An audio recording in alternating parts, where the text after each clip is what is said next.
جی بسم الله الرحمن الرحیم. پرون مونږ نوخار ته تللی وو، ما د زوی سره ډېر زیاتې کړی دی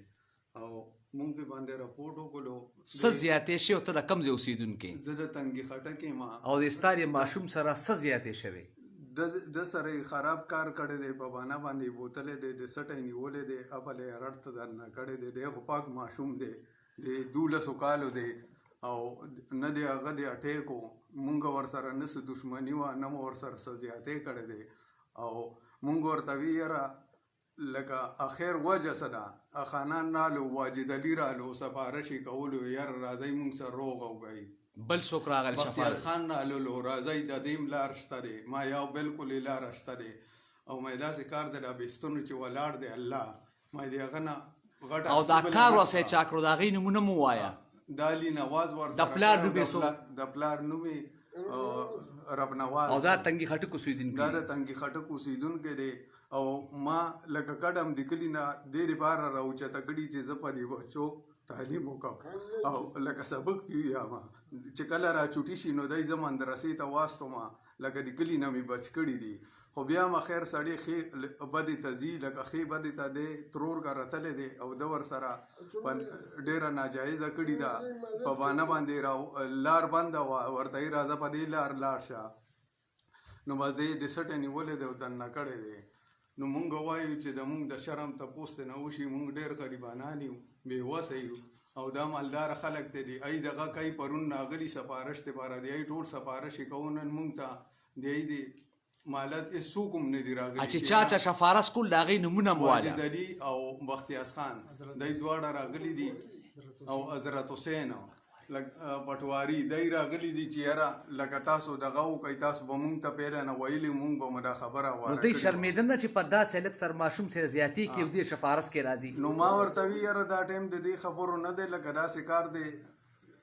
دا لوی دغه دی وبه شي، مونږ به هم څوک پیدا شي، لکه دا خبره نه ده. بختیار خان وی یاره مونږ سره روغه مای خبره داسې ده روغه زه نه کوم او لکه د دغو ماماګان دي ای به هم د تپوسو کې وي لکه مونږ هم تا ماماګان یو، ما نه لکه تا ته څه ضرورت نشته،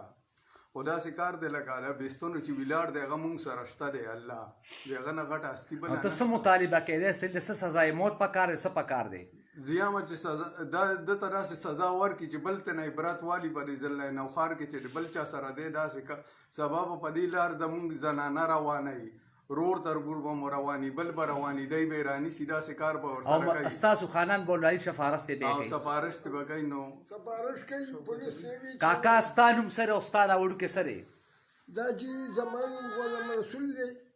دا زما مسیح دی، د مشر بچی زوی مې دی. دی چې په کالونی کې سخر ځای ویر کړی دی، نیکه هغې کې دی اوسي ځان دی کور جوړ کړی، په کالونی کې سبق هم یې او په تنګي کې دا واردات یې چې کړی دی د پټاړ دی اوس غواړې نو په هغه پټاړانو کې د ما لور خاوند خپله ځمکه باندې کور دی دی یې رډ ته مخامخ جوړ کړی دی. نو ده ته به چې مونږ وایو چې بچې ته لاړ شي هلته کې ترو کړی دی، دا لوښي او ساده او که هغه او که ده به وي که بابا ما شور کړی دی، که نیا به ورته ووایي ما شور کړی، که پلار به ورته ووایي خیر نه بدلو، خیر مور ته شګي شوي ده چې بچې مونږ ته وایي او چې شور مو کړی چا سره دې کړی دی، ترور دې ته څه ویلي دي، زوی ویلي، لور یې ویلي، پلیر چا ویلي، دې ته به ژړا شوي دی چې مور دې مور پلار نه هم یارېږم او غم راځي چې ولم دې دا هغه هلک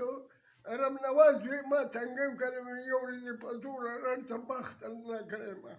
اوس هم په کالونی کې چې زه سبق راووځم نو زه چې ووینم نو زه په ما باندې زه ته زر کالونی په یو کور ورمن نه کړم، نو مور یې ما ته حوصلې رال نه وي. نو دې ته ما پرون ووایي چې راځه بسه زه لاړم چوکۍ ته پولیس مې راوچت کړو، نیک مې بارک ننه کړو، پلار مې او ماما یې کېدو که تربوري کېدو مې راوچت کړم او کلي ته مې راوسته، په کلي کې کور سره مې چې ودرول ورور یې راووتو، ماجې یې کابو کوي دا یې ورور دی یې ونیولو، هغه ته یې مخکې شرور دی ښایست څه شو، وی چې دا اوس د سبق رالو روډۍ وخوړې او بار ووتو، بس هغه وایي چې ښه وړاندې شرور دی صحیح کوه، هغه چې جي برماله سکول دی هغې شاته راتاو شو، ما ته مسې چې بابا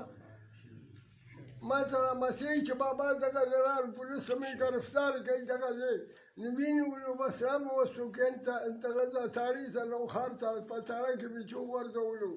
اوس एकदम ما پسې دغه خاندان ټول لا ورسېدل وی خیر به شي بچو خیر به شي غم مه کوه موږ د تا ملګري یو دا تنګي خټک کم خاندان دي نمونه یې واله دي خلکو ته چې وی ګوري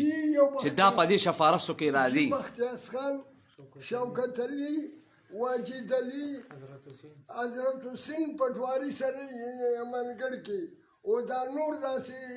شپږ اتلس کسان نور شپږان جګړونه تربوران دا ټول راغلي وو ما ته څنګه ناست وو چې یاره مونږ تا ته راغلي وو چې خبره په دې ختمه ما کېنئ که لار ځان ته وګورئ تاسو هم پیدا نه دي ده ما سره څه کړي دي خبره په څه طریقه خلاصوئ خبردار دی نیمه بس ما ورکو او چې بری شي د کیس نو بیا به کینو خبرې به وکړو چې زم څه حکم کړه نو بیا به کینو خبرې به وکړو اوس خبرو ټیم د تاسو به په خوله څنګه یې خیر پښتانه یې که نه خدا خبر څه یې چې تاسو ما ته ځای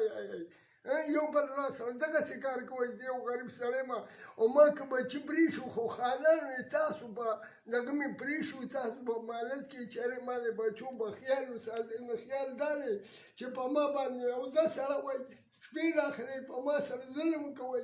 بچي مې راګېروئ ماسا مسیر راته تباه کوئ راټونه ځای په غوږ کې اخلئ ورننه کوئ وایي دا مې ځای چې ولم د مرکوم دې کال نه وایي